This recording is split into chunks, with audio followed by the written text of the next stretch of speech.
What up, comic book fam? Welcome back to Comic Book Circumstances. I'm hitting you with my Heroes Con experience I had this past weekend in Charlotte, North Carolina. I had a great time with the comic book community. A bunch of us on the YouTube creator side were out there enjoying the con, so I got to meet up with a bunch of them for the first time.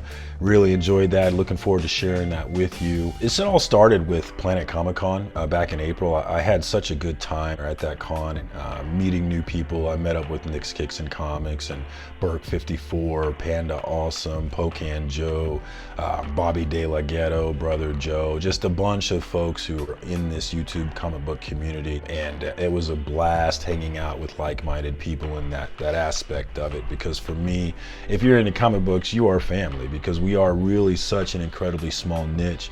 If you look at YouTube, the greater whole of it, in most niches on YouTube, the largest channels have a million plus subscribers because they're just that large. But if you look at comic book YouTube, our biggest guys are 50,000 plus. You know, nobody's at 100,000 that I really know of. That's, you know, chump change really in the grand scheme of things. So because we're so small, if you're into comic books, it doesn't matter if we're in the same comic books at all. If you're into it, you're family, because we got to take care of each other. We got to take care of this content. We got to make sure that this medium keeps moving forward. I just see it that way for that reason. It was really exciting to meet up with the comic book fam out there in Charlotte. I flew in on Thursday night and immediately met up with the homies at the Beer Garden, I believe it was called. I know South Pal Brad was there. Pocan Joe and his wife were out there, and then Chip White Shadow ended up showing up out there as well. So I had a good time sitting and chatting with them about comic books, about the convention coming up, and you know, just random stuff. It was cool to be around like-minded people, having a few drinks. And then we shut that down and went back to my hotel room, and I got ready for the big day the next day, Friday, which was the first day of the convention. Got up, had breakfast with my wife, and then walked over, got my credentials to get in. When I got my credentials, they gave me a Thor print. I'm not sure who the other guy, maybe Iron Man, tell me. I don't know who the other guy is in that print is, but limited to 2,500, so the first 2,500 to come in, got that. I actually took that back to my hotel room because I wanted to make sure I took care of it, and I didn't want to carry it around all day. And then went back to Heroes Con and waited in line. And then as soon as I started to get this line finally moving and get in, I see Pocan Joe, and he walks right up to me and hands me a Daredevil book, which the first team up of, or meeting of Daredevil and Punisher. Super dope cover with Daredevil pointing a gun at the viewer. So really excited to get that book right off bat. Shout out to Pocan Joe, super awesome dude. Really enjoy hanging out with him. Definitely hope to get to do it again. So I put that away and get into the con. And the first place that I wanted to go was the Bombardier and Sons booth, because they had Trey Antley's Red Room Neil Adams homage cover, Red Room #4, Trigger Warnings #4. And I really wanted to grab that one. And I know that my comic book dad, Lorenzo, over at Indie Comics and Review, was also wanting to grab that one. So it was a Heroes Con exclusive, so I wanted to make sure I got that done for us right away. So I get over there and I meet Ray, and Trey Antley is sitting there as well. Both awesome dudes. I see the Red Room Neil Adams homage, snagged 2 of those right away. One for me, one for my comic book dad. Mission accomplished, pumped about that. But then I also see the Pulp Fiction Red Room homage from Trey Antley. Had to get that one as well. They hooked me up right away with a Grimm #1 third print, which is a hot book for reasons I don't fully understand, but super cool to get that for absolutely free. And then along with one of the Red Room Neil Adams books that I've got, they included a print. It was number 43 of 50 total. It was a cool Red Room print done by Trey Antley. So I was excited to add that to my haul. Really cool dudes, chatted with them a little bit, had fun with them. So that was a great start to the con right there. And then I went actually and left that booth and was digging into some bins, and Trey walks over and he says, "Oh man, I'm glad you're still here. I wanted to give you this." And he gives me another book, Adventures of Uncle Ted, 18 only, aliens, drugs, murder, and Bigfoot. So I was like, yes, excited to crack that book open and take a look. But yeah, he just walked right over to me and hooked me up with that. Shout out to Trey Antley, super cool dude. I've been telling people I'm not his best friend. But he's my best friend now. Love that guy. So got that done right away. And I actually decided to take one of my Neil Adams Red Room books. One was for my comic book dad, one was for me. I decided to take mine and walk it over to One Stop Shop and meet up with my homie Ricky, who I became good friends with at Planet Comic Con. I actually got 14 gold slabs at Planet Comic Con, and you need a CGC witness for every one of those. So my guy Ricky was my witness for most of those. So we hung out quite a bit at that con. And I liked him quite a bit. I think he liked me pretty good. So I was really excited to see him. Went right over to the One Stop Comic Shop booth, and talked to the fellows over there. Said what's up to Ricky, talked to his wife, which was cool. And then also got to have a great chat with the artist, Jeff Edwards. He was a great artist on the book I read, Siphon, which I really enjoyed that book from Image Comics. So I was quite familiar with him through that. But I ended up sitting there and chatting with him about being a father, about having kids and things of that sort. And it was really an enjoyable conversation I had with him. So that was super cool to sit there. But then once I sat there and chatted with them for a while, I got down to business. I was like, Ricky, I got to get 2 signatures here on this book and get it slabbed. So first, I walked with him over to Ed Pisker at the Cartoonist Kayfabe booth. Him and Jim Ruggs were over there doing their thing. So I walked up to Ed, who had on some classic Patrick Ewing kicks that were super duper clean. I had to let him know that those were so dope, man, so old school, right in this old man's wheelhouse. So I was geeked for his shoes, had to let him know. But then I asked him to go ahead and sign my book if he would, which he gladly did. Hooked him up with 20 bucks because you got to pay for those CGC signatures for sure. And then I walked back over to the Bombardier and Sons booth with my guy Ricky, and we had my homie Trey Antley sign that book as well. So that one is with One Stop Comic Shop right now. They're right in Florida, so they're going to walk that thing right up into CGC. So it's going to get that special treatment on the submission. And I didn't do it for the 14 slabs at Planet Comic Con, but for the 1 slab that I got at this con, I did do that fast track. I did add that on, so I'll probably get that back before I get my Planet Comic Con books back, but real excited to open that box when it gets in. So that was the beginning of the con for me. I got right down to business. My next task that I wanted to get down was to head over to Georges Gianti.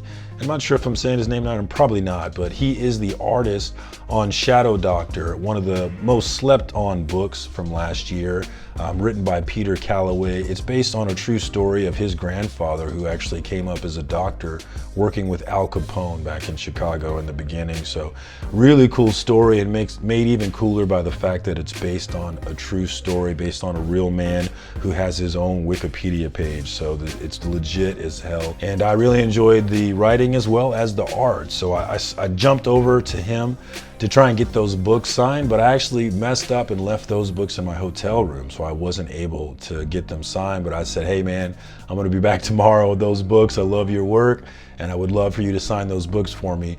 But I sat there and chatted with him for a bit, and he started talking about this book that he had written from before that he thought was a little similar to Shadow Doctor.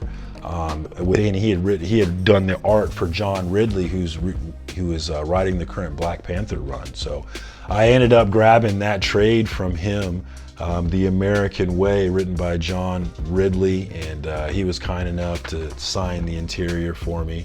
So that was super cool. Snagged that from him on day 1. And then, just wandered around on day 1, spent a lot of time chatting with Southpaw Brad, my homie, one of the guys I was actually really excited to go see there, and Pocan Joe and his wife, walking around, met up with Legion of Comics, Mark from Legion of Comics, and his dad, Pops, a few times and chatted with them. Just seeing multiple folks from this community out and about was really, really exciting. I didn't really get much more in terms of buying on the day 1. Really just chatted with folks and hung out with them. And then once the first day of the con was done, I went back out to hang out with the homies. This night we were at the World of Beer is where we went, hung out, and a bunch of cats were out there. Remy Q was out there, Legion and his dad was out there, Legion of Comics, Mark was out there. Chip White Shadow was out there. Pocan Joe and his wife. So yeah, I'm probably forgetting people. Southpaw Brad, Big Cat Lion 646 was out there.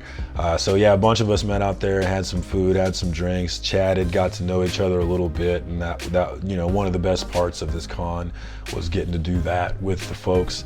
And then some folks went home from the world of beer and went back to their hotel rooms, but a few of us went downstairs to a cigar bar and kept it moving. I know me, Southpaw Brad, Pocan Joe, I know Chip went down there for a bit.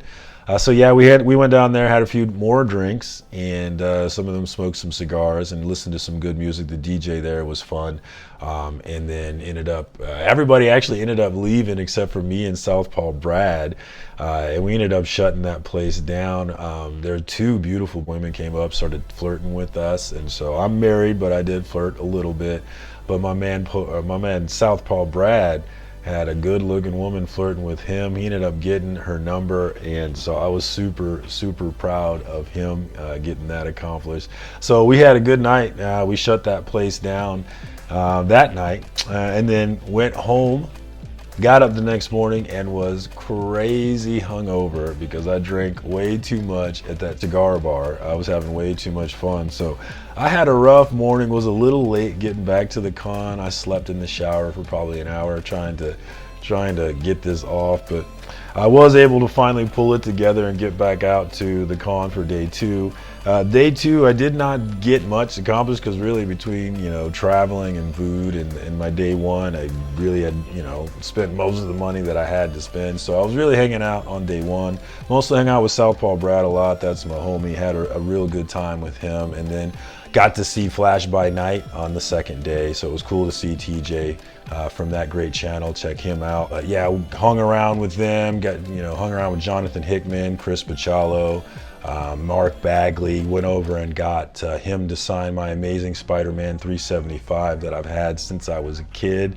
Mark Bagley was cool. Southpaw Brad quickly noticed everybody that was a left-handed person, so of course he immediately notices Mark Bagley's left-handed, and Bagley goes into this spiel about being oppressed by this right-handed world, which I thought was pretty funny. He asked me if I was a right-hander and called me an oppressor. So I enjoyed Mark Bagley, man. He was fun and really excited to get his signature on my childhood book. That was one of the big accomplishments of day two. Another big accomplishment of day two was getting back over to Georges Gianti, and this time I did have my Shadow Doctor 1 through 5. So I slapped that down in front of him and got him to sign all 5 of those books, and he put a nice purple signature on Shadow Doctor number 1, which I really enjoy how that looks. But got to chat with him a little bit more as well, and Southpaw Brad was there with me, who then immediately, of course, pointed out that Georges Gianti was also left-handed. I asked if Georges felt like he was oppressed as a left-hander. He said he wasn't. He didn't feel oppressed, but he did say, you know, it was annoying to live in a right-handed world. So shout out to my left-handed Southpaw folks out here. Stay strong in this right-handed world. But the rest of the day, really, let me see. The rest of the day really was just hanging out, you know, and just enjoying the time. I met up with Robbie. I got to talk to Robbie the first day. Robbie from Pop Culture Philosophers. We talked a little bit the first day.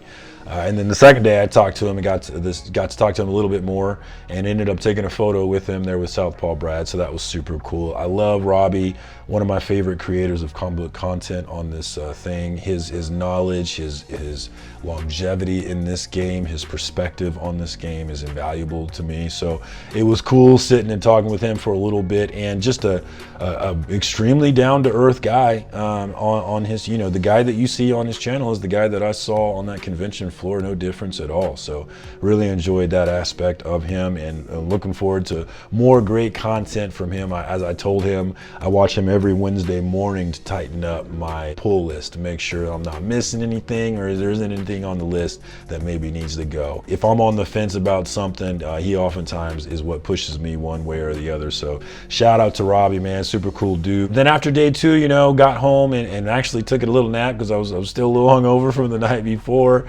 And then went back out to dinner with my wife again. And this night, we ended up going to the Westin, which was a hotel right next to the bar. When I talked to Robbie, he said, yeah, that's where all the comic book people go. So I told the group on the Instagram Heroes Con meetup chat, hey, let's do the Westin tonight.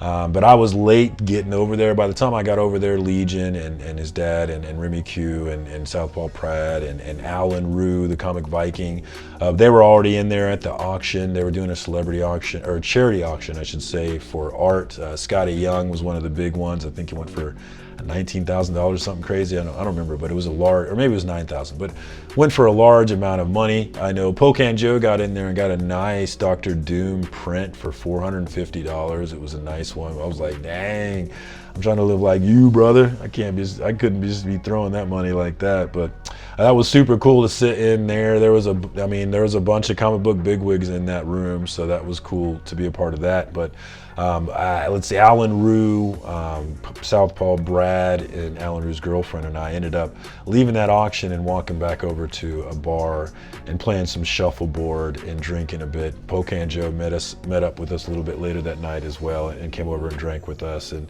it was fun playing shuffleboard with Southpaw Brad and Alan and his girlfriend. We won the first game playing by the incorrect rules, and then we played by the correct rules, and Alan and his girlfriend crushed us. So it was 1-1, but it was kind of 0-1 because the first one was not how you were supposed to play the game at all.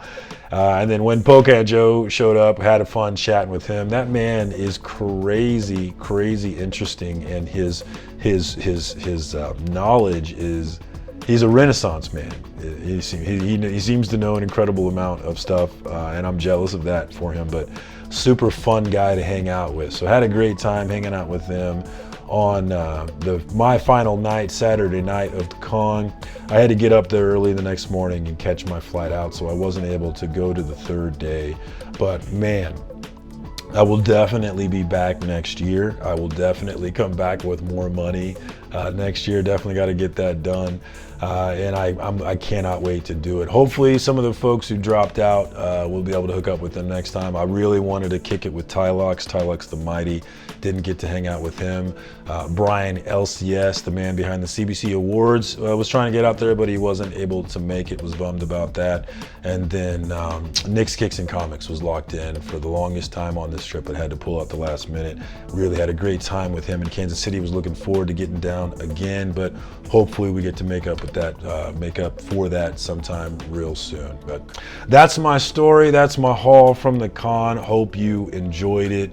Thank you for coming through as always. Let me know what you thought down in the comments. Were you at Heroes Con? Did you have a good time? What was the best part of it? What was the best con to go to going forward? When can we hang out? Let me know down below.